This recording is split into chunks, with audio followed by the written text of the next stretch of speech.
অনেক দিন ধরে শনি আঁকড়া বাজার থেকে বাজার করা হয়নি। আজকে গিয়েছিলাম শনি আঁকড়া বাজারে।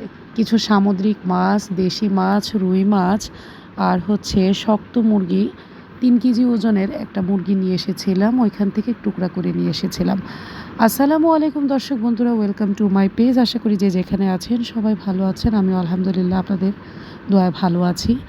এবং খই নিয়ে এসেছিলাম আর মুড়ি নিয়ে এসেছিলাম আর কাঁচা আম আর কহি নিয়ে এসেছিলাম।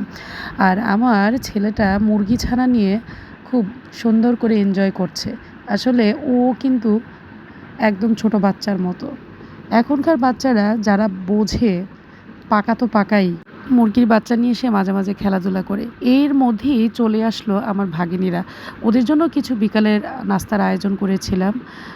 পরোটা করেছিলাম, এটা ভেজিটেবল পরোটা, পুরি, তারপর হচ্ছে ঝালমুড়ি, পেঁয়াজু আর সমোসা এনেছিলাম।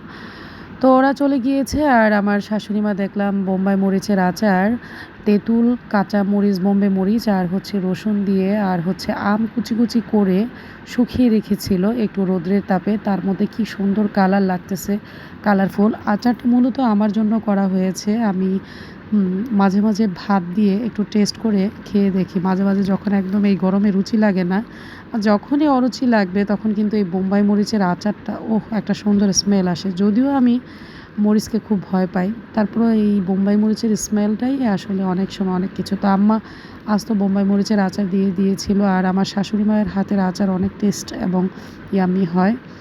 এবং অনেকেই আসলে আমাদের এই সমাজ ব্যবস্থায় শ্বশুর শাশুড়িকে অপছন্দ করে। আসলে তাদেরকে যখন ভালোবাসবেন দেখবেন তারাই আপনার অভিভাবক হয়ে যাবে। মা বাবার মতো মনে করা না, তাদেরকে সেই জায়গায় রাখতে হবে। তো এইদিকে আমাদের শান্তা বেগম আজকে রসুন আর হচ্ছে কাঁচামরিচ দিয়ে একটা সুন্দর করে ভর্তা করবে। এই রকম ভর্তা করে খেয়ে দেখবেন।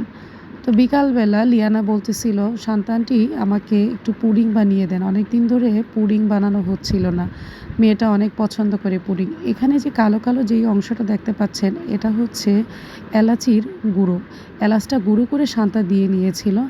আর হচ্ছে আমার ব্লেন্ডার আছে, গ্রিটার আছে, কিন্তু শান্তা এগুলি দিয়ে করবে না। শান্তা ডাল ঘুটনা দিয়ে একদম দেশি স্টাইলে ঘুটনা দিয়ে ঘুটে পরিমাণ মতো চিনি, লবণ দিয়ে 4টা ডিম দিয়ে দুধ শুকিয়ে পরিমাণ মতো করে নিয়ে তারপর পুডিং করে নিচ্ছিল।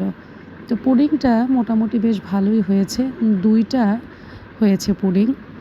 তো এই আর কি। শান্তা এটাতে একটু সল্ট ব্যবহার করিনি। আমার আসলে পুডিংয়ে সামান্য একটু সল্ট ব্যবহার করলে ভালোই লাগে। তো শান্তা আসলে ক্যারামেলটা করতে পারছিল না। আমি হচ্ছে আবার ওকে ক্যারামেলটা করে দিলাম। আর এই যে এখানে পুডিংয়ের যে সসপ্যান আছে, পুডিংয়ের যে প্যান আছে, সেখানে ঢেলে নিলাম। এই যে দেখেন আমার পুডিংটা কেমন হয়েছে। আসলে এখানে আমারও হাত আছে, ওরও হাত আছে। পুডিংটা কিন্তু খুব সুন্দর হয়েছে। আর পুডিংটার ভিতরে যদি আপনারা হচ্ছে এলাচের গুঁড়ো ক্রাশ করে দেন, ফ্লেভারটা একটু ভালোই আসে। সবাই ভালো থাকবেন। আমার এই ভিডিওটাকে লাইক, কমেন্ট